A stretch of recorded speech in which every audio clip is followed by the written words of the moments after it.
So good afternoon, everyone, and welcome to our listening session. I am Mona Chaudhary. I'm a clinical oncology pharmacist here at the FDA on the thoracic lung team. Over the past couple of years, as you are well aware, we have done multiple successful non-small cell lung cancer listening sessions. We brought together patients from various lung cancer advocacy groups to discuss various topics ranging from accelerated approvals to eligibility criteria, to just name a few. Today, we will hear from various advocacy groups within the subset of lung cancer. The goal today for the listening session is to continue this bi-directional communication with multiple oncological driver advocacy groups and the FDA. Before I go any further, I would allow my co-lead, Dr. Luxon Matthews, to introduce himself. Good afternoon, everyone. My name is Luxon Matthew. I'm a medical oncologist here at the FDA OCE.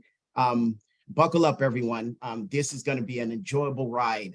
We have an all-star team of different patients and advocates that's here with us today. And so I think it's going to be a very productive, fruitful conversation. And we're here to listen, respond, and really engage. Before I go any further, the two mastermind behind this entire project is the director of Division of Oncology 2, Harpreet Singh, and also Dr. Pastor. I'm going to allow them to introduce themselves in that respective order. Thanks, Luxon. Thank you, Mona, and welcome everyone. As Luxon and Mona, mentioned, this is an ongoing series. I am but a mere conduit, and we are all led by Dr. Pastor, who, over the years has really encouraged us to speak to patients directly. Many of you I recognize, many of you we have met in person. Terry, I'm still waiting for my socks, though. My KRAS Kickers socks, and those of you who I have not seen in the past, welcome. We are, again, really here to listen, wanting to hear from you, particularly in the wake of ASCO and the advances that are being made in lung cancer. Still, we have, a very long way to go, and we'd love to hear your perspective. So with that, I will turn it over to Dr. Pastor. Well, thank you very much. I'm really interested in hearing everybody's perspectives on the drugs that they may be receiving for the treatment of their specific lung cancer. It's always interesting to see, after we approve the drug, the uptake, but most importantly, our patient stories that really give us an insight on how these drugs actually are used, how people may benefit from them, what are the potential side effects that patients get, and their ideas. And we always are interested in hearing from them, their ideas really to improve the therapies for lung cancer. We're just coming back from ASCO, and it was an interesting discussions that we've had on many therapies in lung cancer, but in other malignancies. But going back to Chicago brings me back always to when I began medical oncology in 1979. And at that time, my first rotation was in lung cancer with Phil Bonomi, who recently retired from Rush Presbyterian St. Luke's. And at that time, there were basically two types of lung cancer: small cell and non-small cell. That's it, okay? And it's very interesting to see, especially in the last couple of years, how this field has emerged with the identification of really targeted therapies, but more importantly, our understanding, the basic understanding of the biology of lung cancer and the driver mutations and other mutations that we are able to therapeutically target drugs to. So this has been a fascinating time in lung cancer to see how our understanding that has evolved over the years has directly involved the therapies of this disease. Unfortunately, I look back on my experiences and not having this knowledge in the 70s and 80s, I just wonder how many of those patients that I treated during that period of time actually had these mutations and would have benefited from these therapies. But we didn't have that knowledge then, and that is some a sense of remorse that I have, but it's somewhat unrealistic because we can't predict history, so to speak, or go back in history, so to speak. But nevertheless, it is one thing to think about. The other thing to think about is what are the advances that we don't know about today that will be coming in the future. And from that historical perspective, I'm very interested to see what the field is today, but more importantly, what it will grow like in the decades to come.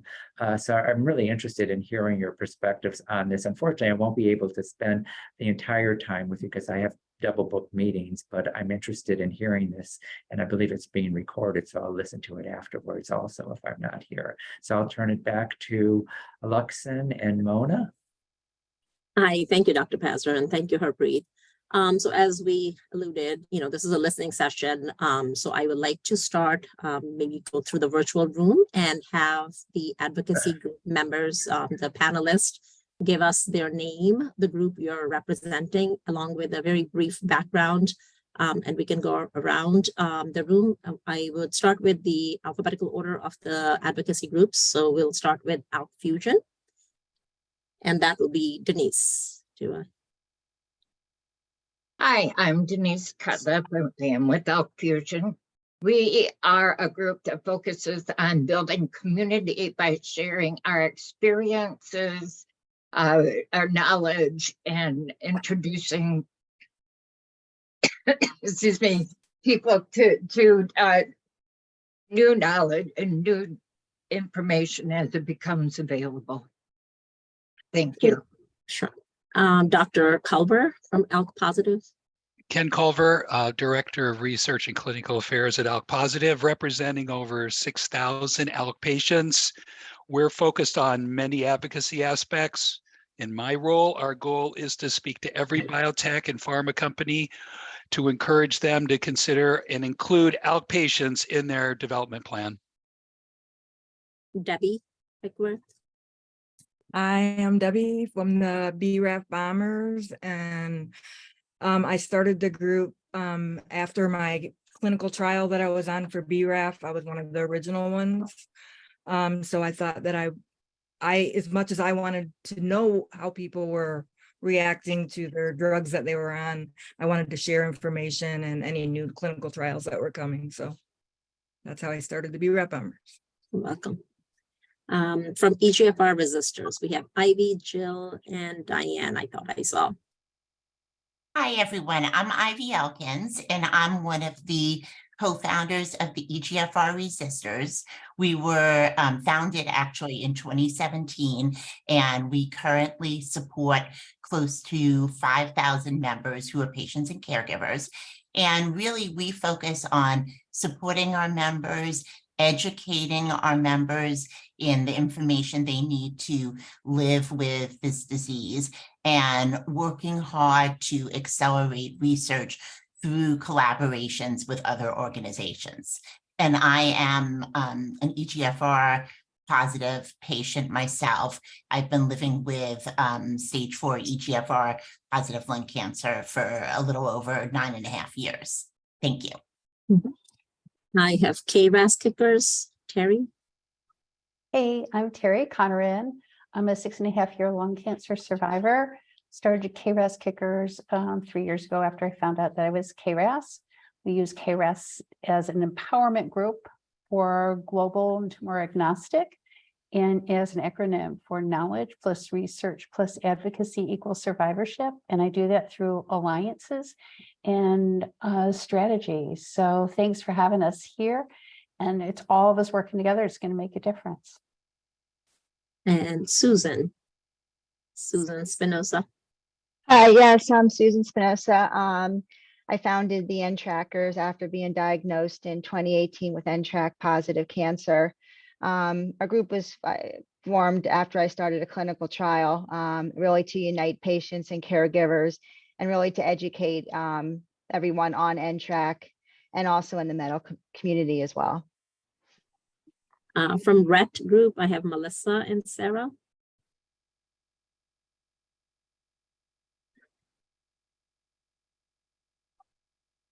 or Okay, sorry actually, about that. I hit the wrong button. I'm Melissa Krause, and I started the Red Renegades a few years back.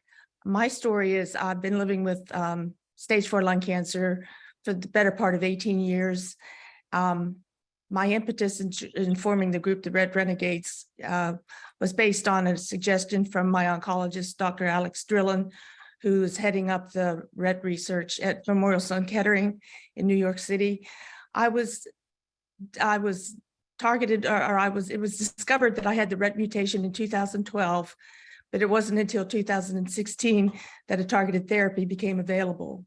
So as others have said, our group, we have about 420 members, and our group is focused on education, support, and what everybody else mentioned. So we're happy to be here, and thank you for having us. Janet Freeman. Hi, I'm Janet Freeman Daly. I am a co-founder and currently president of the Ross Wonders. We're one of the rare oncogenes, and we formed the group in 2015. A group of patient advocates got together and wanted to make a difference in our disease. The group focuses on community education and research. I was diagnosed in 2011 before ROS1 was even known, and got tested, and I've been on the same targeted therapy for over 10 years. And Katina, Bob, and Marcia. Yes. Go ahead, Yeah, Bob. I'm Bob Hanlon, co-founder and chairman of the Exon 20 group. We founded it 2017. My brother had the EGFR exon 20 insertion mutation. Hence the foundation of this organization. So we share many of the same goals as others have mentioned, ranging from the immediate advocacy all the way to long-term research, which we're very excited about funding very targeted research programs to help pave the way towards long-term survival. So that's all. Absolutely. My name is Katina Bland, and I had the privilege of being a proud wife of Martell Bland for 20 years. My husband was diagnosed with stage 4 non-small cell lung cancer in 2020. And now I joined forces with ICANN, Exon 20 group, because that was the mutation that he had. And I am a chair for the Speakers Bureau, as well as chairing the health equity and the community engagement group. So I'm here to share everything that I've learned in my journey and listen in and learn as well.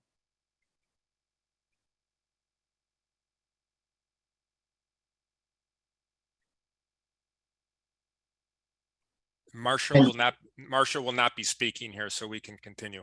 Okay, sounds good. And I think Jill joined us, if I'm not mistaken. Yeah, sorry everybody that I'm late. I'm sure Ivy introduced the EGFR resistors, but I'm Jill Feldman, and I am a co-founder of the EGFR resistors with Ivy, and I was diagnosed with lung cancer in 2009. Thank you, everyone.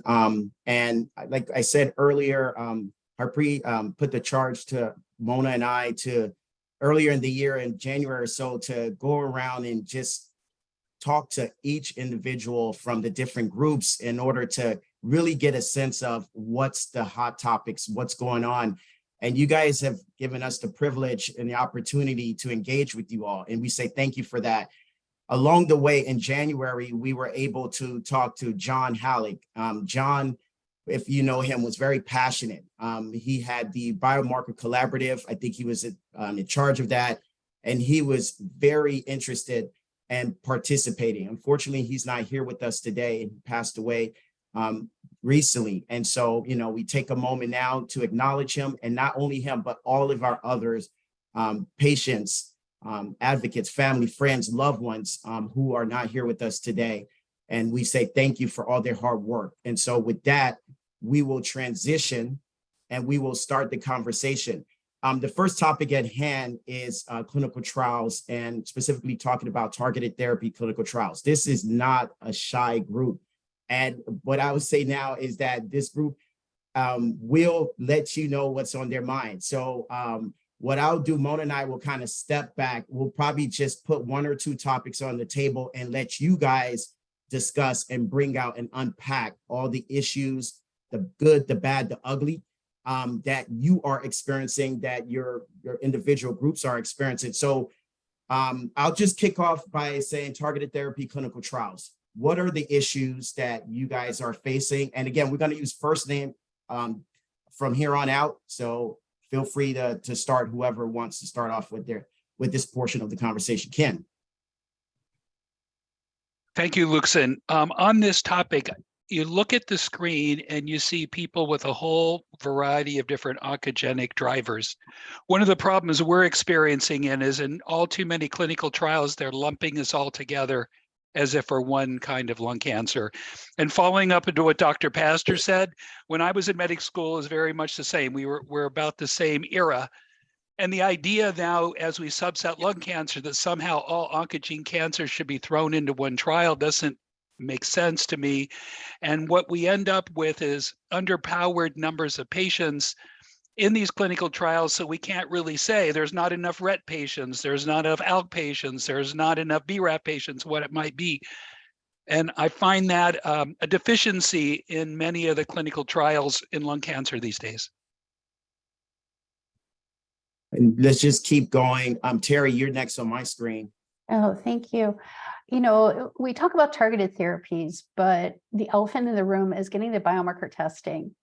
And too consistently, it's not being done for no good reason at all. And I consistently hear from people, it's like, well, there was a smoking history, so there was no reason to have a test done.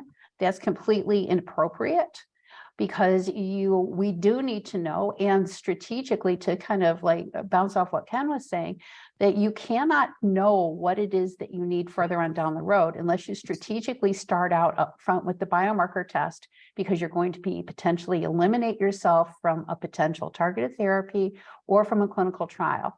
This is life and death stuff that if we don't make the first decisions with best diagnostics up front with that biomarker test, we're not going to get any sort of good results. And again, all this, we're going to let's just bring everything on the table. So I'm just going to go round robin and everybody put out, because we're going to unpack a lot of these things that are being discussed. So Janet, you're next on my screen. Thank you. So there are several of the oncogenes that are rare compared to the others. And while, excuse me, EGFR and ALK tend to get large clinical trials, and they tend to be tested for in the big clinical trials, the smaller groups, the RET, ROS1, NTRK, the others, often have a hard time getting clinical trials set up and getting patients to and from the trials. So fortunately, some pharma companies are now covering transportation to get there, but it's really tough to recruit. I mean, you heard EGFR said they have 5,000 people, ALK has 6,000 people in the group. We have 1,000, and it took us 8 years to get there. And we know a lot of those people are no longer with us. So trying to get a clinical trial set up for a small oncogene group and get to some of the decisions that we need for treatment is really tough. A lot of the standard of care for us trickles down from findings from EGFR and ALK, because we don't have enough people to get a phase 3 trial. We'll move next to Ivy. Yes, one of the things we keep seeing in our group is, we have a very motivated group of patients who want to be in clinical trials. And we see constant posts from patients who are trying to get into one trial or another. And there are, still so many restrictions that don't allow them necessarily to participate in a trial. And I know there have been adjustments made to broaden the eligibility requirements for patients, relatively recently, but I think we are still, missing a lot of patients who would like to be involved, because of certain things like numbers of lines of treatment, or, whether they had a line of chemotherapy before, trying to get on a particular trial. And I mean, I think we need to kind of look at this more closely and see how we could actually get these trial drugs to the people who, they need to help, and to the people who really want to participate.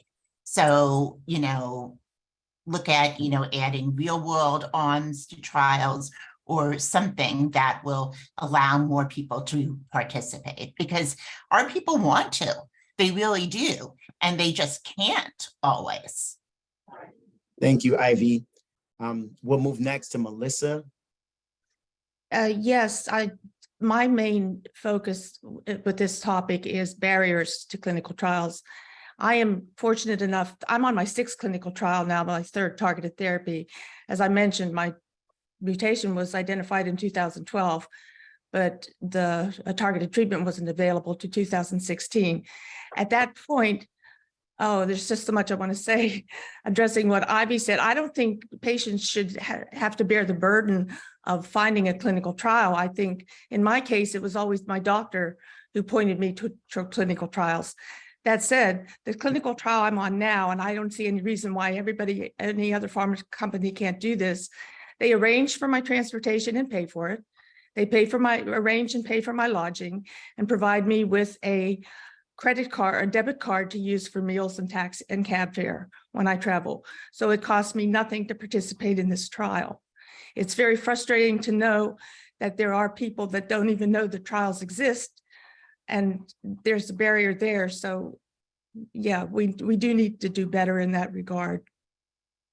And we had the opportunity, full disclosure, to talk already individually and collectively. And I know, Melissa, when we talked, we also shared information about Project Pragmatica here at the FDA OCE, and our attempts of reaching out, and we kind of unpacked that, and we got into details of talking about that. But we can also, make that available, resources, links, and so forth, information.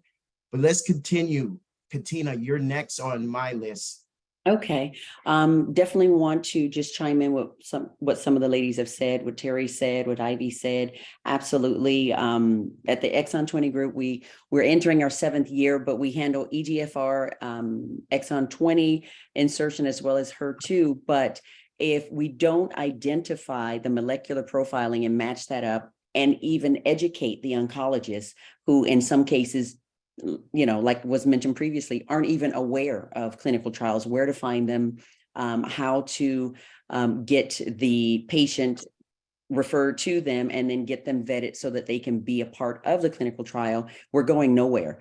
And we have to educate the patient, and we have to educate the clinician. So there's a lot to be done in order for more people to be involved, and for us to see the results and the differences made in the lives. And everyone just wanting to participate isn't enough. I mean, you got to jump through the hoops of actually qualifying for the clinical trial, and everyone is not going to have perfect blood work. Everyone is not going to have the conditions that are sometimes very, very narrow, that are going to be good enough that make them eligible to even join the clinical trial after they've jumped through all of those hoops, just to identify one. So then there is the avenue of compassionate use, and getting them access to the early access to medication if they don't actually get approved for the clinical trial. So there's quite a bit involved with regard to communicating, educating, and then I don't know how to kind of sound the alarm so that everyone is even aware that this much work is even happening right now. But the public just doesn't seem to be aware. And not only the public, scarier is that clinicians don't seem to know.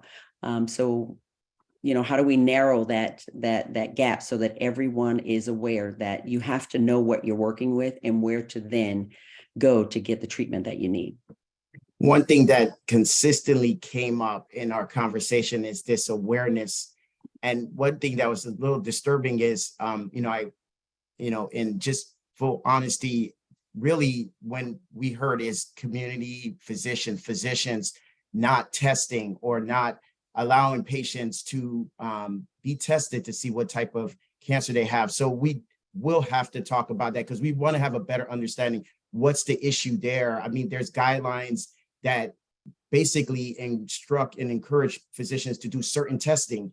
And what we got or heard is that it's not being done. So we'll have to unpack that in this conversation. I'm going to move to Debbie and then Jill, and we'll continue. Hi, so in our group, I think one of the biggest problems is the time between the drugs getting approved from one cancer to the other. The types, when BRAF is only, the drugs usually only last between 8 to 12 months, and it's, there's been 5 years in between the next drug. That's a big problem. And then the other thing I was going to mention is I'm going to piggyback on what Terry said.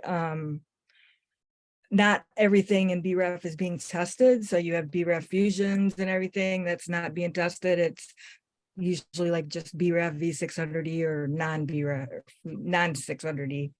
And there are so many more, and there are trials for those other smaller ones, but people aren't being tested. So that's another big issue. Thank you, Debbie. And like we said, we'll definitely come back and unpack some of the things that you mentioned there. Jill, you want to share with us? Yeah, first of all, doing a better job in the community setting is absolutely, and I know that everyone has, or a lot of people have mentioned that, one of the things that I think, coming out of ASCO, the ADORA data was, great and phenomenal, and, the study, all of that. But, I had a really hard time with the fact that in the control arm, or the control arm, only 38% or something like that of people got subsequent osimertinib when they advanced, and most went on another TKI, but we know that, the other ones aren't as durable. And I understand when they started the trial, how it was maybe however many years ago, but by 2017 or 18, when osimertinib showed, such a benefit, those people make sacrifices, and they volunteer to be in these trials. I mean, they're people. And the fact that they're not getting the superior drug, I understand there are differences in countries and how countries pay for drugs. But then why are we having global trials if these people aren't going to get the medicine that they need, the treatment they need? And so that, that was something that stood out to me. And the other thing is that with trials, I'd like to see more PROs throughout stage 1, stage 2, stage 3. Obviously, they would look different and be done for different reasons, but, somehow help support companies and I guess PIs when that is happening, because we're not controlling for the cumulative compounded effects of multiple lines of therapy or chronic drug use. And again, we talk a little bit about this with our patient-focused drug development team here at FDA OCE, and some of the efforts that we're trying to do in regards to elucidate good, high-quality data in regards to PROs within clinical trials. So we'll have that section. We'll talk about that here today. Bob, you next, then I'm going to go to Janet, and then Ken, and then Katina. Yeah, so my comment is that there's a lot of assumptions, rules, and guidelines that govern clinical trials. I would love for us to be able to challenge all of those. Many are inconvenient for the patients. It would be nice to challenge them. I'm imagining during COVID, a lot of the assumptions, rules, and regulations were challenged for the emergency that was there. Would love to do the same for what we're talking about here. Put it all on the table and challenge them one by one. Two specifically, inconveniences are, having trials that aren't decentralized, and everybody here can share stories about decentralized trials, the strong desire for them, the inconvenience that occurs without them. I don't need to belabor that one. Another specific one for us is very specific for us is the leptomeningeal disease. We would like to see the allowance of more LMD patients in some of these trials. The drugs that penetrate the blood-brain barrier are critical. For my brother, once that happened to him, it was game over. There was nothing that could be done. It happened so fast. So we would love to see more inclusion of LMD patients in the trials. That's all I had. All right. Thank you, Bob. Janet, you're next. To build on what Bob was talking about, during the pandemic, the rules were changed so that people could consult doctors in other states remotely. There had been remote consult programs available prior to that, and they're essential for patients, especially with the rare oncogenes. Most doctors have never heard of ROS1. I've never seen a ROS1 patient. And they can look at the NCCN guidelines to know what to do for first-line treatment. But after that, it's all clinical trials. And trying to know what's the best option is something that really takes an expert in your type of cancer. But the rules changed back after the pandemic adjustments had been removed, and now we can't consult a doctor that's in another state unless they have licensing in our state. So interstate licensing and fixing it so that we can consult an expert in our type of cancer, no matter where they happen to be in the world, would really be helpful to help patients find clinical trials, to determine which one is their best option, and to get more information about what's available to them. Thank you, Jenny. I'm just grateful that we're recording this so that Mona and I and the team can come back a little bit after and unpack. I see Harpreet jumped on. I'm allowed her to weigh in. Oh, thanks, Luxon. I mean, this is just so rich, and I really just do appreciate this candid discussion. I mean, obviously, as you know, there are some things that are within FDA scope and some things that are out of our scope. That being said, we want to hear about it all, and I cannot agree with Luxon more about the idea that this is recording, and you may see us circle back to a few of you on specifics. But one thing I think Katina was talking about, or several of you talked about, eligibility criteria and inclusion criteria. You have to be able to qualify for the trial. And I completely agree. I think people should be finding these trials for you, patient navigators. I think they should be reasonable in order to, the eligibility criteria, and not just kind of a cut and paste from the last protocol. And certainly, I think that we have very much established that being, your travel being paid for, or your accommodations and so forth, likely does not impact trial outcomes or bias you, and so that this is an acceptable approach in clinical trial conduct. I do want to highlight one thing that FDA did help push forward, which Luxon mentioned, which is Pragmatica Lung. Okay, so this is in the non-small cell space. Not targeted, but really thoughtful in the sense that here you have a large prospective randomized trial in the second line setting or the refractory setting, so patients who have progressed or on immunotherapy, and adding another drug, and that's ramucirumab versus single agent docetaxel. The entire protocol is only about 20 to 25 pages total. The eligibility criteria contain no labs, no ANC. The performance status goes to 2.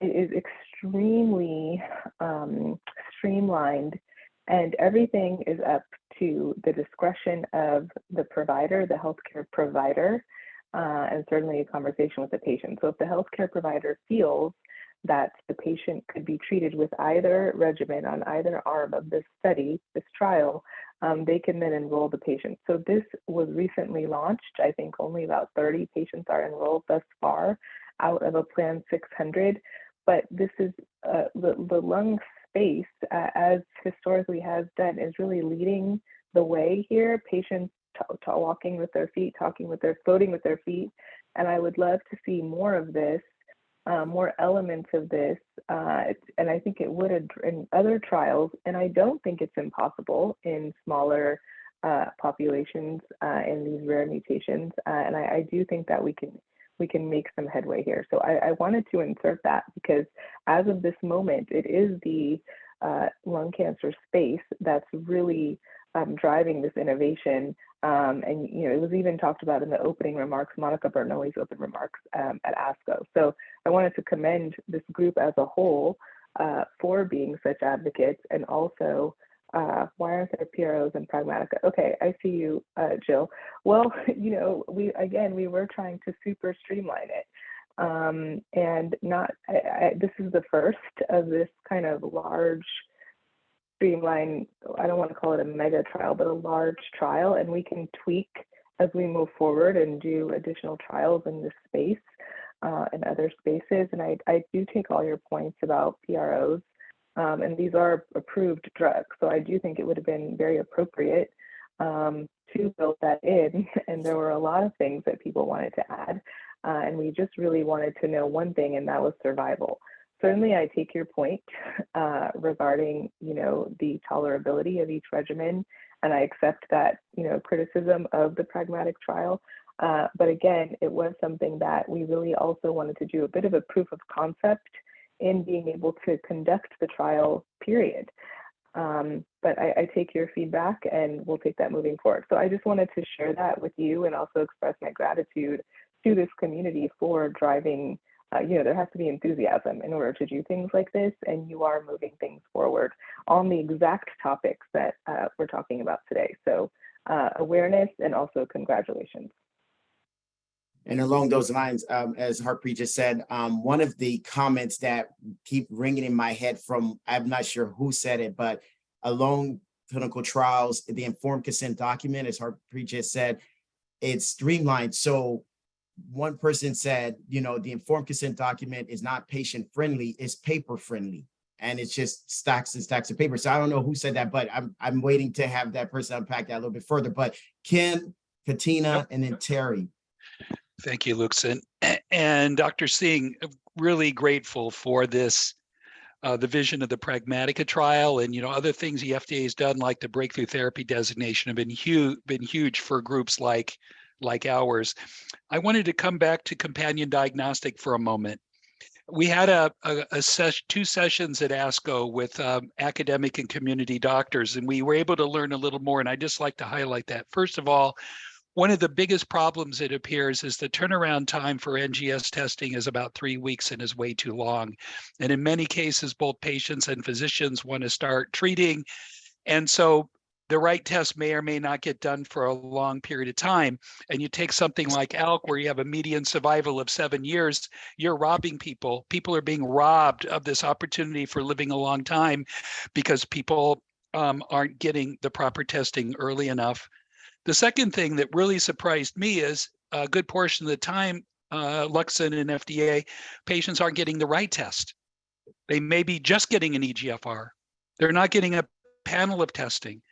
And for things like ALK and other fusions and CMET, RNA needs to be included. Otherwise, you're missing patients. And again, there may be a couple of years out after chemotherapy and IO don't work, and they're going, oh, you really had an oncogene driver.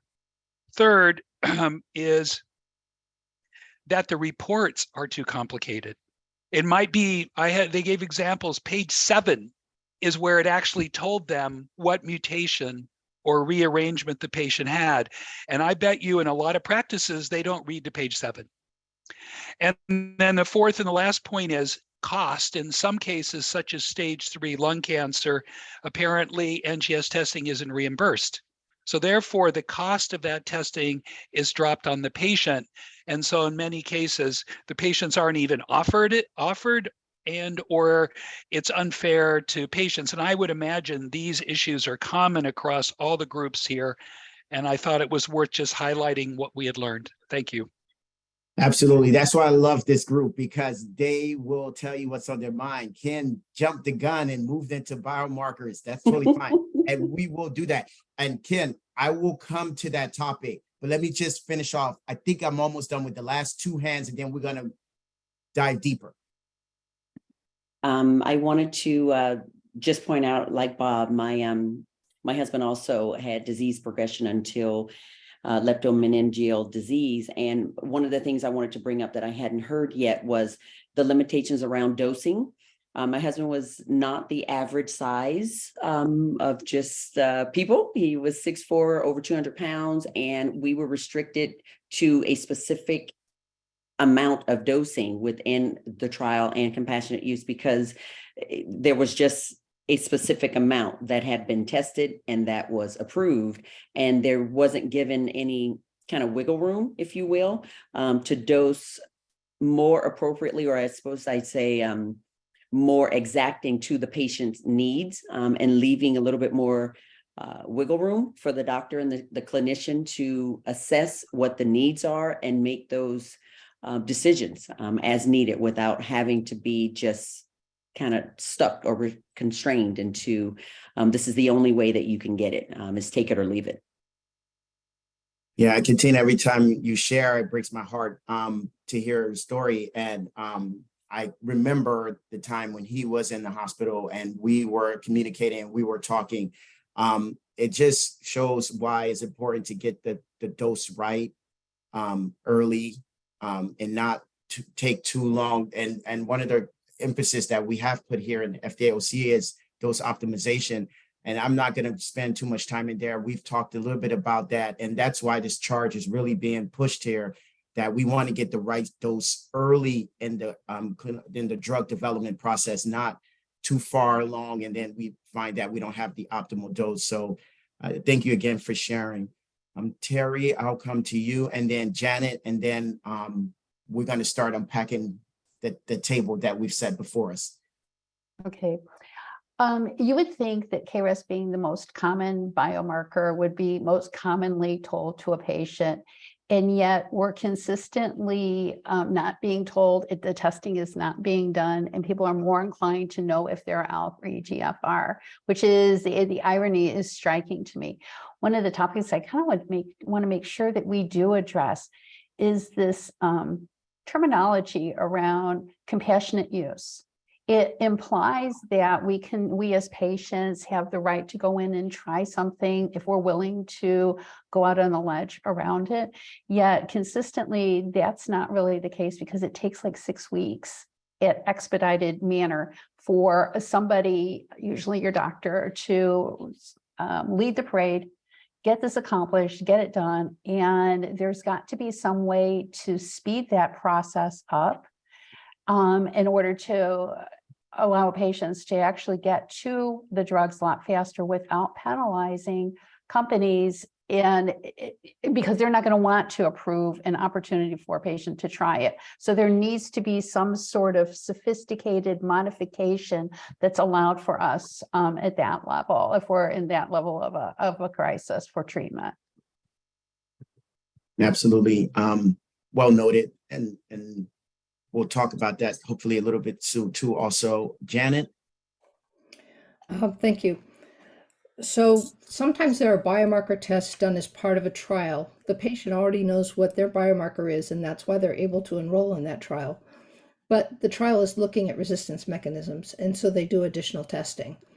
It's really important that those biomarker tests be returned to the patient, not held on to, so that the sponsor can do their research and publish it later. The reason for this is that there are on-target resistance mechanisms that can be treated by a TKI, and there are off-target mechanisms. Many people will develop a MET even though they're originally ALK, or they might develop EGFR if they're ROS1. And if they have these off-target resistance mechanisms, the TKI is unlikely to treat them. The patient needs to know if the biomarker tests done during the clinical trial come up with these results. We have to return results to the patients. Janet, you're opening up a whole nother can of worms there in regards to the tissue and who does it belong to. I think you even brought that point up, who really owns the tissue. And so that actually is a great opportunity for us to go into some of the stuff that Ken started with and where you left off, Janet. So I'm gonna hand it over to Mona and we'll continue the conversation, but focusing on a couple of things here. Yeah, Janet, thank you. I was going to say the same, that, you know, you're kind of leading us to the next topic, and, you know, and you guys brought up biomarker testing as well. One of the things that consistently came up also in our conversations with you all was about survivorship, the lifestyle changes that patient has to make, and where do you go from here? And, you know, and like Harpreet mentioned earlier that, you know, lung cancer is ahead of the game in a lot of aspects. You know, we are leading the way sort of here. But that doesn't mean that we have reached our goal. There's a lot more to be done. So I just kind of wanted to bring, you know, the drug resistance, which again, today we touched on a little bit. So if we can dive into some of those conversations with you all, and you guys can bring those points forward and unpack with us. Whoever wants to take the floor, you know, regarding survivorship or drug resistance. Yeah, wanted to go ahead, Janet. Yep. So I can start as somebody who's been on the same drug for a really long time.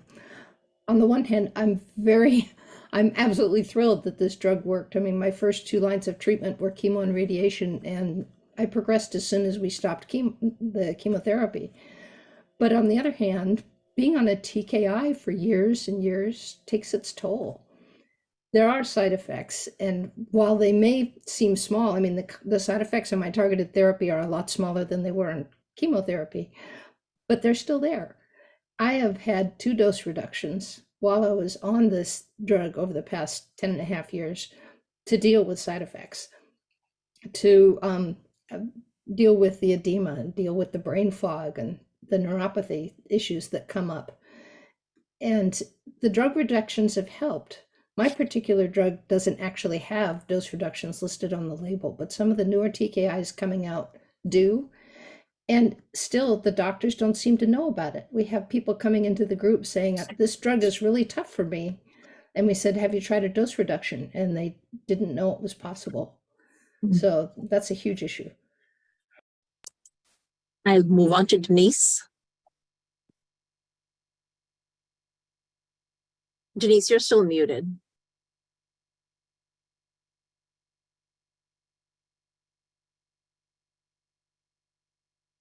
Okay, I'm a 12-year survivor. I had a single line of treatment, but these side effects have endured.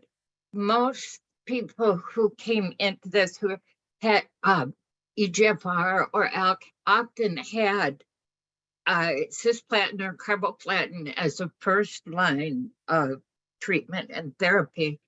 Often that is accompanied by hearing loss. And I have learned since then too that I've developed particles in my eyes that are deposits of the cisplatin, you know, and I guess I'm glad that I'm alive and that these exist, but we need to find a way to educate patients and doctors to look for these things later on. Because one of the issues I have developed with my eye also is a precursor for macular degeneration. So it's important we stay on top of all types of studies or wellness tests. Thanks. Thank you, Denise. And I'm seeing on my screen Jill and then Sarah. Yeah, I mean, I think probably most of you have heard me talk about this a lot in terms of, you know, it's great that targeted therapies are keeping people alive longer. But, you know, we're not controlling, not just for the cumulative effects of what a person on a treatment for however long they're on it, but knowing there'll be future treatments. And so the compounded effects over time. As of right now, PROs, you can capture, what do they capture in trials? Average of 5 years. Well, first of all, we know they can't, trials can't always be generalized because people in routine clinic have way more issues, or I should say comorbidities, or they may actually be on the trial. But that's the problem. And so longitudinally, we need to understand, like Denise just talked about. But, I really, really, really would like to push for changing the way we report toxicities, because it's a real problem when you're talking about when somebody stands up there, like at a conference, like ASCO on the plenary, and they say well tolerated, manageable, acceptable. To whom? I mean, that they're making, assumptions. That's really coming from clinician or research reported outcomes. And so every single person listening to that data being presented then has this idea in their mind and already a thought about it being tolerable. And so, and I think, that's something important. And the other thing is time points when, you're starting to take even PROs, because on these TKIs, I mean, if you don't see your doctor every 3 months, and in the middle month you have severe diarrhea, then by the time you go a month later, you can't remember it as well. That's just, I mean, do you remember women who have had babies? Really? You can't remember like those things really well. And so that's important, number one. And number two,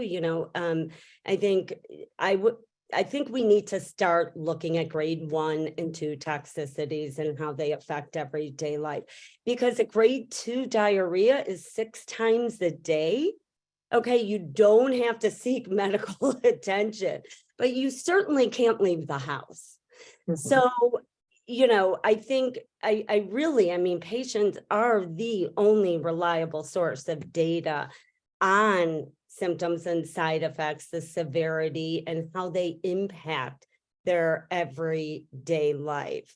And so I know it's not easy, and it's, may take more time or money, but if we're really serious about that, we have to collect the data from the patients. And the other thing is, why aren't we presenting, if there's a trial with PRO data, why isn't it being presented along with the survival data, or published, I should say? Forget even presented, that would be nice, but published, because really clinicians need both to talk to their patients and provide the information their patients need to make the best decision for them. I'll stop there. Yeah, Jill, you said a lot there. You said a lot there, and just wanted to let you know that, back in 2017, again, Dr. Pastor, under his leadership, started the patient-focused drug development team here, and Paul and Vishal and all these, you don't see their faces here right now, but rest assured, there's a team here that is moving and pushing for those very things. And even here at the division, we really take seriously what you're saying. When you talk about diarrhea and grade 1 versus grade 2, we unpack that and we think about that really does mean this for the patient, And so I think it goes back to Bob's point about challenging, our preconceived notion of clinical trials, like all these things that we have locked in, that this is this is that, this is, one of you guys talked about smokers and how it's presenting on the, at these plenarian sessions, and how patients can feel really bad in regards to that situation. And so I think we do need to challenge all of these different aspects of the clinical trial and really, see what areas can we modernize and what areas can we get better. We have started that process, but it's a work in process and we're not there. That's why we're grateful for people like you and your groups kind of joining us and giving us a charge to work harder and motivate us even further. I'll stop there. Sarah, Melissa, you next on our list.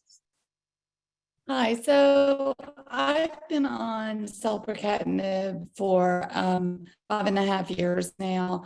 And Jill and Janet have done a beautiful job of talking about the cumulative side effects of all that, some of which don't show up right away. So, but I'd like to bring up also the financial toxicity of those side effects. I, a lot like Janet, have had 2 dose reductions in these 5.5 years. By the end of right before my last one, I had developed chylous ascites and pleural effusions that were requiring monthly drains. So once a month, I drive 3.5 hours up to Cleveland and get poked in my belly, and they drain off 5 liters of fluid, and then I would get poked in one lung, and then the next day get poked in the other lung.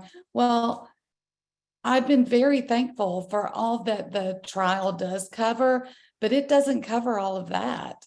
So any side effects that you get that have to be dealt with, that falls to your insurance, which can mean a lot of different things for a lot of different people. So I finally just called Nate, my doctor, and said, I can't do this anymore. It was tolerable, but if you want to, define it as that, it was tolerable. I could manage it, but it was ruining my life. And so I just had to say, I can't do this anymore. So we reduced my dose and all of that went away for the most part. And I just think, like I forget who said, people come, I think it was Janet, people come into the group and they're having such a hard time with the drug, but yet they're so afraid to do dose reductions because we've been told this is the dose.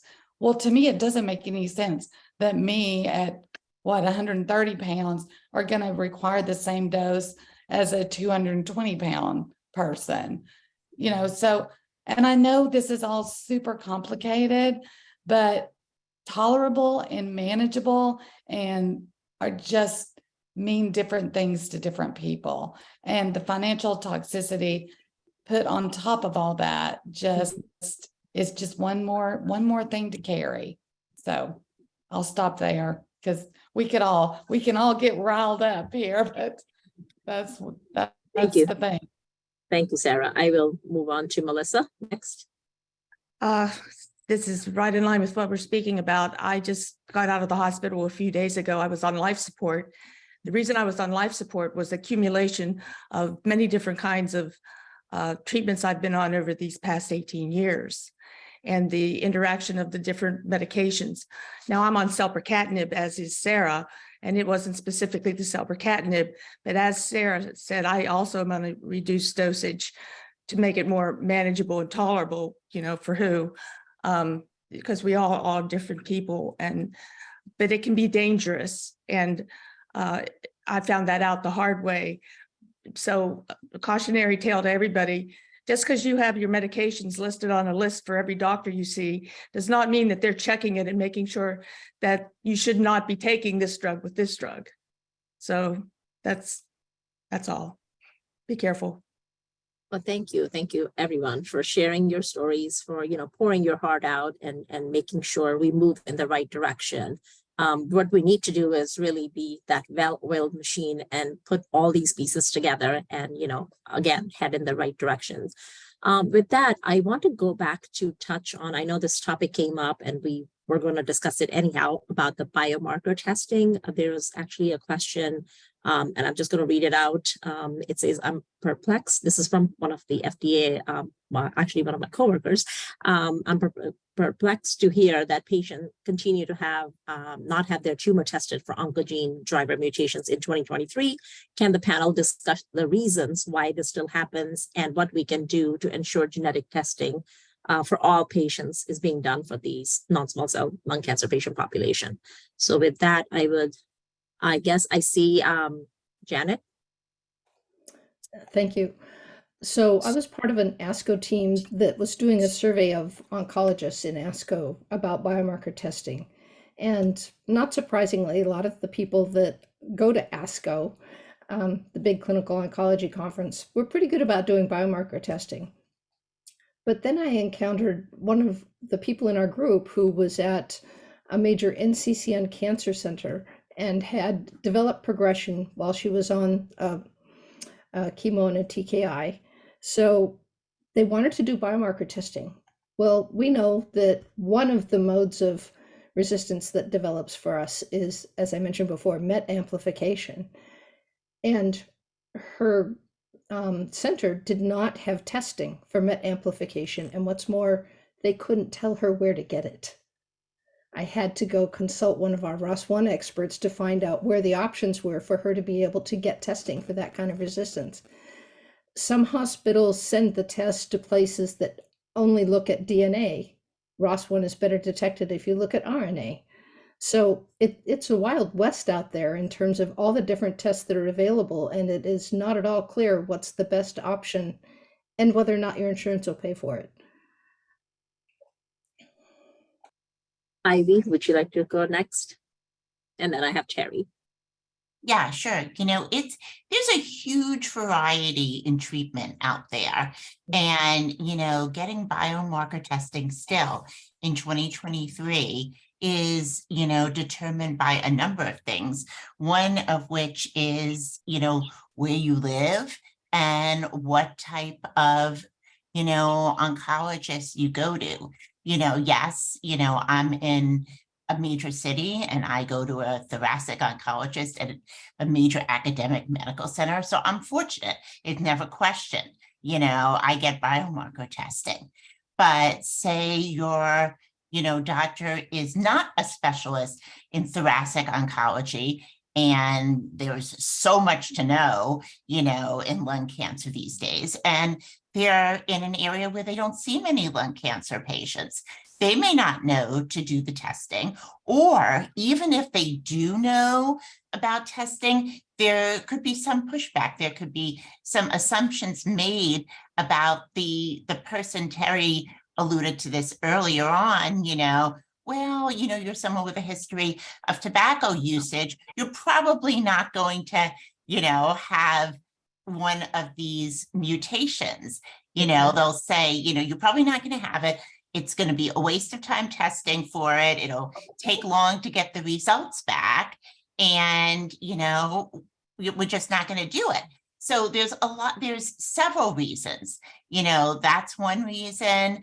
Another reason why people might not get tested. I just lost my train of thought. I'm sorry. I had one more reason in my mind when I first started talking, but really just, the stigma of judgments up front that somebody might not need it also plays into the decision in a big role. Plus, of course, where you live and where you go to be treated. Okay. Ivy, we can come back to you, just okay. Yeah. Terry, and then Ken, please. The simple matter is, I'm afraid there's no good reason. There's a lot of excuses. And that's what happens when it comes to biomarker testing.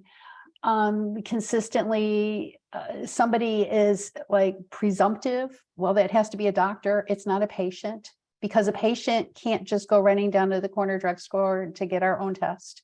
This isn't like a COVID thing.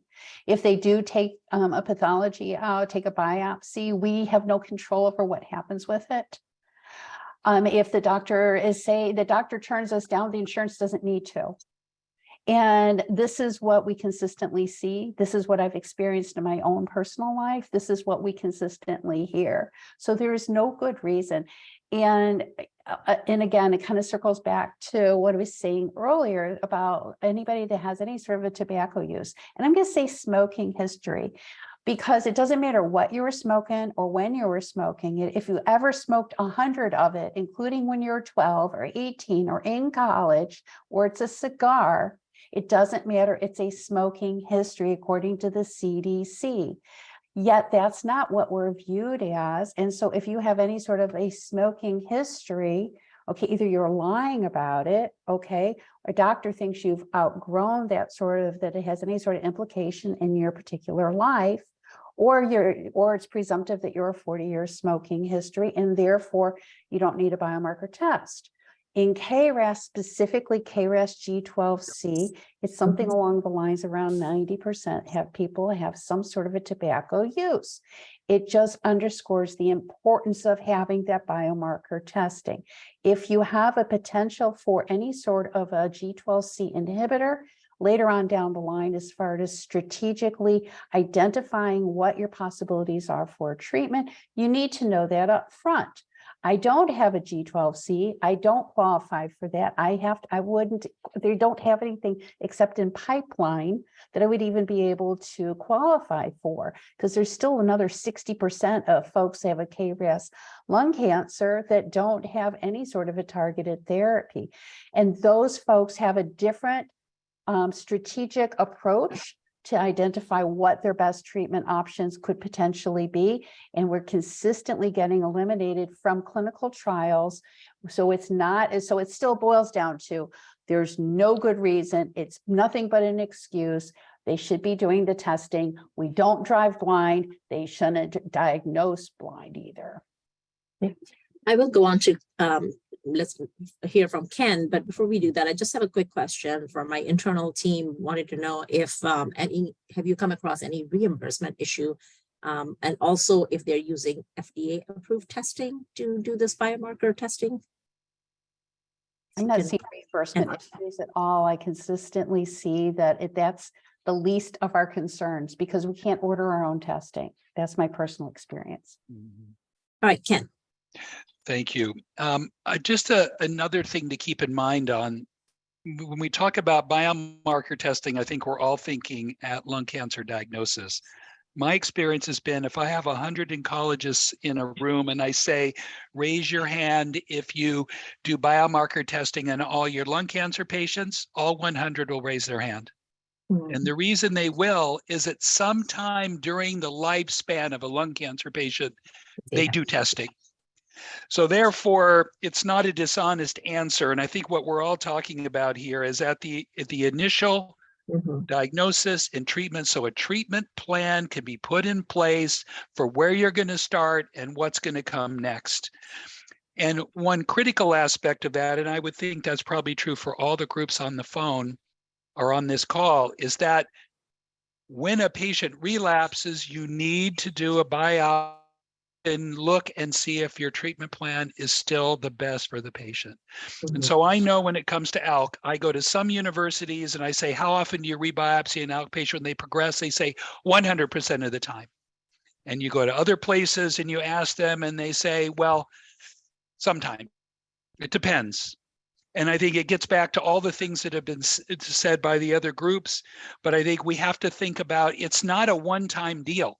The testing needs to reoccur when there's a change in the tumor status of the patient so that we can make informed decisions, because these tumors are constantly changing.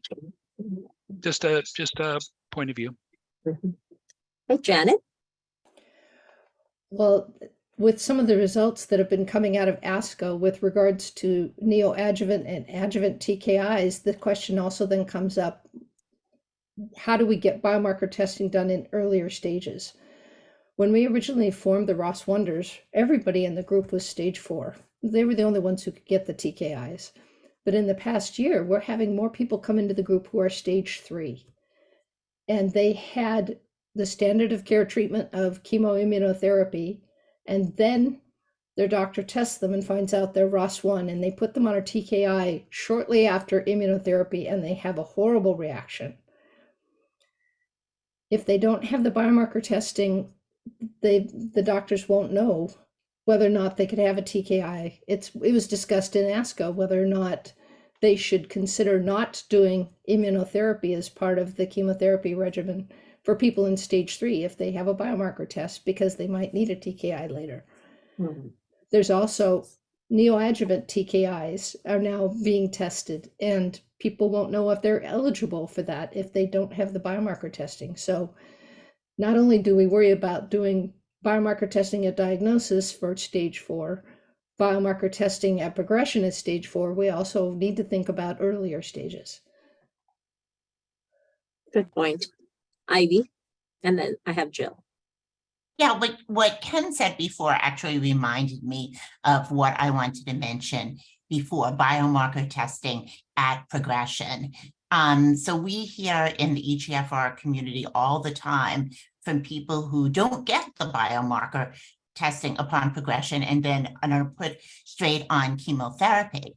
And the reason they often get from their doctors is that they don't have, I mean, even if they had the biomarker testing, they don't have something to offer them. You know, it's in a clinical trial and it's, you know, somewhere else. It's across, you know, the country, or, you know, at least very far away. And an assumption is made that the person who is the patient wouldn't want to or be able to travel for it. So that's another decision that's sometimes made for patients without even discussing it with them, and leads to a reason why that repeat biomarker testing doesn't always take place. Jill. And I'll be fast this time. I think, you know, part of the reason we have to keep in mind is that those of us on this call are not representative of the majority of people diagnosed with lung cancer. Okay, 80% of people diagnosed with lung cancer, or someone said 85 recently, are treated in a community setting, and you know, and a lot of those are in not big like Kaiser community settings. But anyway, what the problem there is, doctors actually really don't know. So we have to do a better job of getting into the rural areas, the minority communities, and you know, other historically marginalized communities, and educate the doctors. Well, I guess this is a little longer, but the other problem is the hospital system leaders. They are never part of these conversations, which is so weird. So, you know, when it comes to implementing a policy or a protocol, I mean, in your hospital, you need them to be part of the discussion, and they're not. And so, you know, yes, a lot of what everyone talked about goes on, but there definitely also is that lack of, you know, getting the information needed in a timely manner within the community. Thank you for sharing. And I see, Janet, is your hand still up? Yep. I Okay, put it go back ahead. up. Well, perfect. To build off something that Jill was talking about, Sure. our groups are online, so they are self-selecting for people who have the time to go online and search, have the access to go online and search, and often who are able to travel to go to a center that is going to give them good treatment. And there is not a good way right now to reach out to people who don't fall in that demographic. It's one reason that we put the information on our website, is that so they may not want to come into our Facebook group, but they can find it. That still doesn't reach all those people who aren't online. Right. And so how do we get information out to people about these biomarkers? Not everybody wants to be an engaged patient, but their doctor should at least know. Yeah. This is a consistent theme. I hear, you know, education, whether it's from a patient perspective or a provider perspective. That's a very common theme, and, you know, it's kind of shocking at the same time in 2023. And with that, I think I see Ken's hand up. Thank you. wanted to bring up one other aspect of biomarkers we haven't touched on yet. I think for all of these groups, there's been a concerted drug development by pharmaceutical companies who have collected circulating DNA throughout the course of the patient's trial. They've collected stool samples for microbiome. They have biomarker data, and that's where it is. They have it. And so one of the big questions is, how can we liberate that enormous amount of information on these rare populations that are sitting in freezers and databases at various biotech and pharma companies? Because in many cases, our academic collaborators, when it comes to rare diseases, only have a few samples. And so it's hard to draw conclusions. So I think some way of joining forces to bring the samples and data together that's sitting in computers and not being used for patient benefit would be terrific. Along those lines, Ken, I think one of the things that came up, in addition to what you're saying, somewhat of who owns that property, is how confident do you feel with the diagnosis that you've given by your provider? And you know, we've recently just had a conversation on cancer that dealt with the, right diagnosis, ultimately leading to the right treatment. And, during that conversation, the emphasis was as a patient advocate, advocate, ask the tough question, ask the hard question, how confident do you feel that this accurately reflect the diagnosis that I have? We talk about rebiopsies. We talked about the need to really capture what is the complete full name of my cancer, not just the last name. I need the first and middle name as much as possible. There are tests out there that can get that information. Have you offered that testing to me? And I hear your issue, Janet, that question of like, how do you get out there to get that 85% of patients who may not be represented completely here? I think one step is doing what you're doing now, acknowledging that there are people that we have not pulled up here that are sitting at the table to share their specific issues and looking and spreading and saying, okay, well, I'm saying this because that's what I know, but I'm working towards hearing from other people and making what I know available to other people so that we can bring more and more people to really reflect a population that should be served with all these advances that we have in precision medicine. Someone once said in our talks, like, what's the use of having it if patients can't access it, or if it's not being distributed down into the communities? It might make us feel better, but in reality, it doesn't really help the population that we're supposed to be serving. So we hear all of this, and I think one of the things that we've said before is that, and I don't know who coined it, but somebody at one point said that hopefully we can move these listening sessions into a working group and actually move it forward and saying, okay, we have heard, we have described the issues. Now, what are we going to do about it? What are some of the intervention? Obviously, we can't fill up all the pieces in one big sweep, but we can start working towards that one step at a time. So I'm looking forward to that day when we can start saying it's not a listening session anymore, it's an intervention session, it's a working group or something along those lines.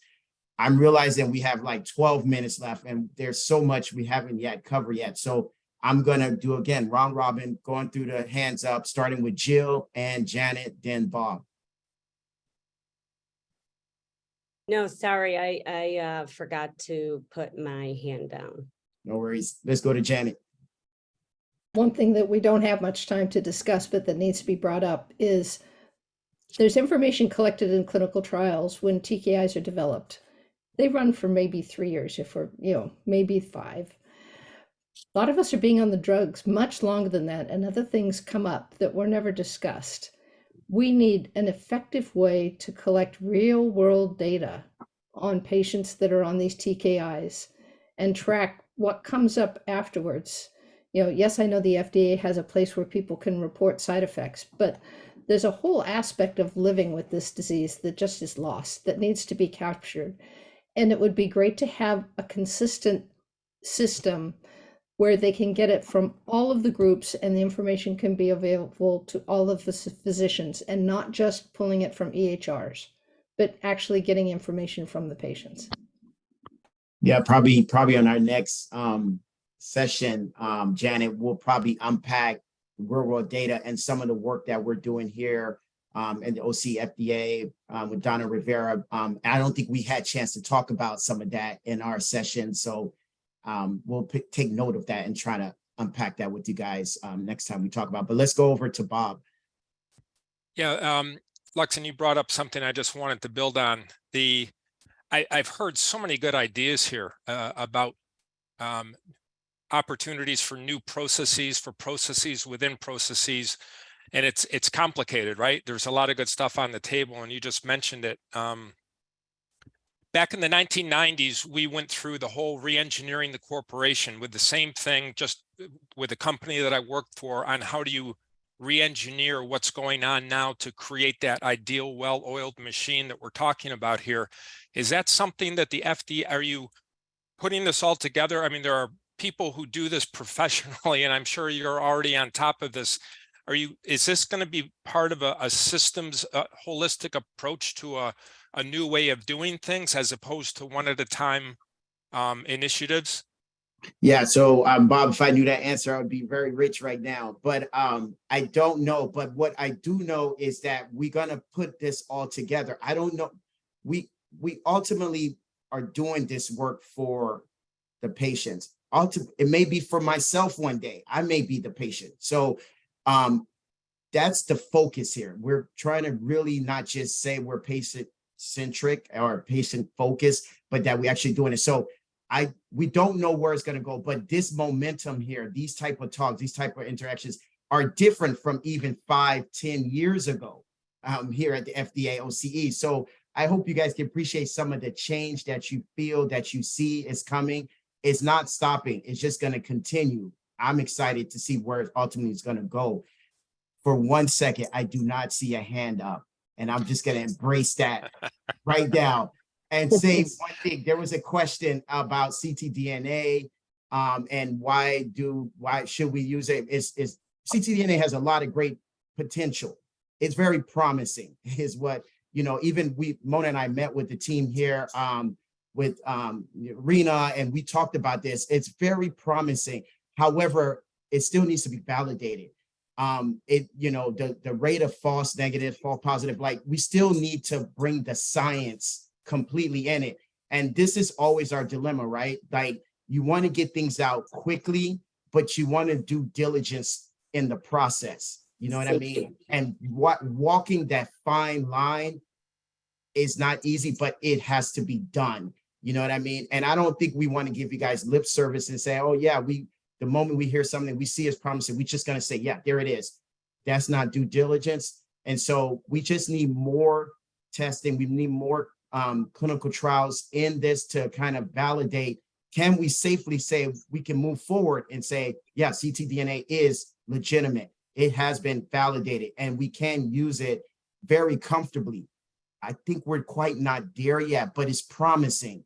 And so we should investigate, we should test further and get that data, bring the science with it so that we can move forward with it. I'm gonna pause here, and I think there was like the PRO, there were several conversations or topics that was brought about PRO. I'll just say a couple of things real quickly.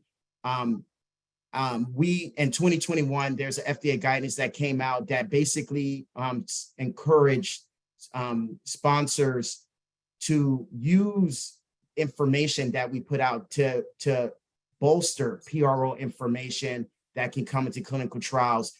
Again, there's a lot of work that we're working. There's still, work to be done there, but all the sentiments, all the comments that have been put out there about the importance of PROs, we embrace them. We agree with you. We think it's an important component of what it means to be treated and cured from your cancer. Is not just the tumor shrink and throw away how the person feel. They walk hand in hand. And so we share those sentiments, we hear them, and trust me, we don't have the team here, but they on the backdrop, they're talking to us, and we are working very hard towards pushing, the importance of getting patient-reported outcomes in our clinical trials. All right, so we have 6 minutes left. Let's just do open end. Whatever you have not been able to share, you came onto this talk saying, I'm going to say my 1 or 2 point about this, and you have not said it. This is your opportunity now to say it. If we don't have anything burning, then I'm going to do a round robin around the room, and just your 1 or 2 points, key things that you want us to understand or communicate to us. We'll start off with Debbie. I'm going in order.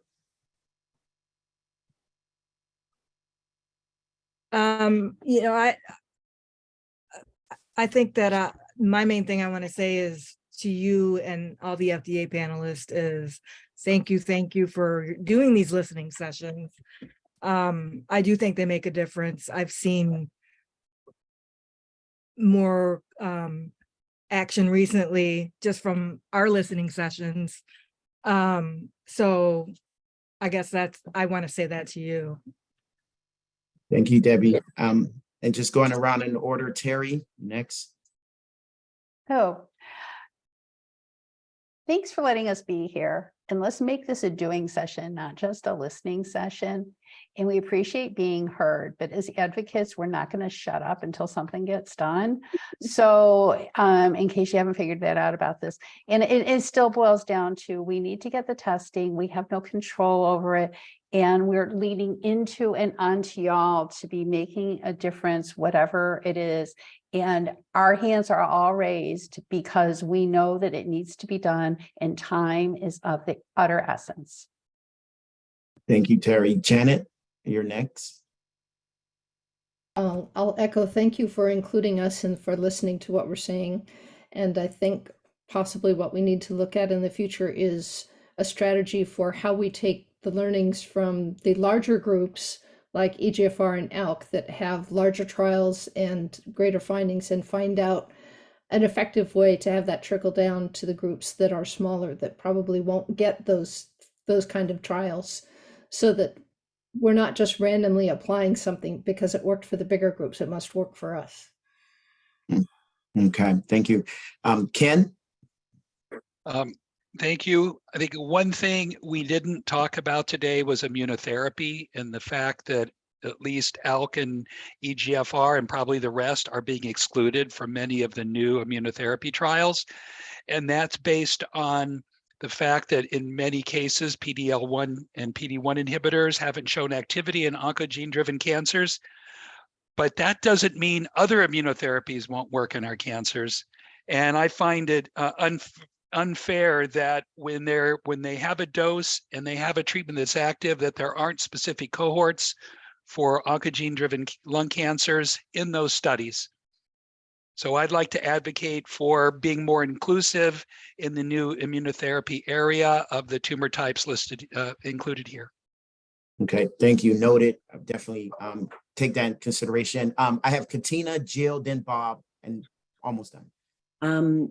I really want to just piggyback off what Terry said. I was thinking along the same lines of the first listening session that I had the privilege of doing, and I thank you for that opportunity, Luxon, was in 2021, and we're in 2023, and I have yet to join a working session. But I will say this, I'm encouraged that we are doing the listening sessions, and you really, you guys have really been very active at wanting to hear from us and wanting to do something with the data, and not just placate and have these conversations. So I'm very hopeful about it. And in saying that as well, one of the things that I had an opportunity recently, Luxon, to do was to just go into the community, to get from behind, talking to the same people that are living the same problems, but to go into the community and just pretty much knock on doors and say, hey, community members, patients or relatives of patients, let's have a conversation about what you won't go to your doctor and talk about. So I just want to encourage everyone to not just have the sessions amongst our groups, but have the sessions with your neighbors and with your friends and with the extended community so that we can begin to change the mindset and impact change just on a broader scope with people who don't live with or walking the same paths that we're walking. Thank you, Katina. Jill, then Bob, and then Denise. Along the lines of clinical trials, I think, there are multiple and important stakeholders in the drug development life cycle. But really keep in mind that the only patients and caregivers are impacted by every decision made from the beginning throughout the entire process.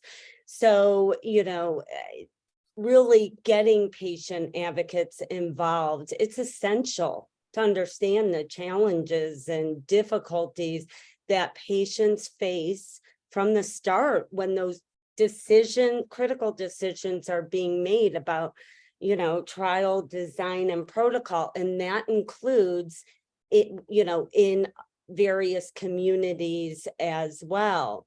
So I just, that is, I'll leave it at that. Jill, we hear you. A trial for the people should have the people be part of the trial in the process of deciding. Yeah, I would say I implore you to, instead of saying why are patients reluctant or why won't they participate, say why aren't we designing trials in a way that will allow them to participate. Absolutely. Right. Bob, Denise, Melissa, I know we're running out of time. Sarah, I want to give y'all your voice quickly, please. Quick. I love the idea of turning the listening into action. I love the idea of working sessions and the need to tie those working sessions to the mothership above them, that holistic view of things so that they all fit together. That's it. Thanks, Bob. Denise, briefly. I'd like to address this important partnership between the FDA and the oncogene groups. We basically are the first touchstone that people learn that they have a genetic mutation, that they need information, and they're savvy enough to go online and do a search. We're often the first person that they reach. And so we need to continue to strengthen this bond that we have, this working relationship. Thank you, Denise. Melissa, Sarah, and then Harpreet will close us out. Okay, I'm going to be very quick. I'm not going to stop advocating. And first of all, thank you so much for this opportunity. So every patient has access to clinical trials, to every pharma company pays for that person to be able to participate, removing all the barriers to clinical trials, that all community oncologists and all oncologists in general know to test for biomarkers. So biomarker testing and access to clinical trials and eliminating the cost of participating in clinical trials are on the top of my list. Thank you, Melissa. Sarah?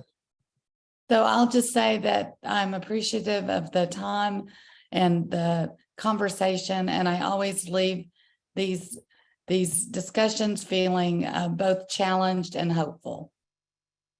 Thank you, Sarah. And then I've given the opportunity, if Harpreet, you want to say a final word? I cannot express my gratitude enough. Our work cannot be done effectively without really hearing from you in an unfiltered manner. On one hand, we hear many of these recurrent themes. We've been doing this for a couple of years. And that I think is somewhat concerning in the fact about, particularly with the biomarker testing. And I don't know if you all know that Rena Phillip, who is part of OCE and heads up biomarker testing and issues around biomarker development and validation, has been listening in and very active in taking your thoughts down and taking them back to discuss. And however, I'm also really heartened to hear that we are in fact making progress, be it ever so incremental. I do find that incredibly rewarding. And again, thank you so much, not only for your time, but the energy it really takes to come and give your thoughts in a concise manner. And all the patients who you represent, deeply thank you, as do I. So thanks again. Thank you, everybody. Special thanks to Joan, Saeed, Rich, everybody in the background who you don't see their face, but they helped this come together. Thank you guys so much. So it's 4:04. Thank you for the extra 4 minutes. Until next time, thank you again. Stay safe, and we appreciate you all. Bye, everyone. Bye-bye. Bye. Thank you. Mhm.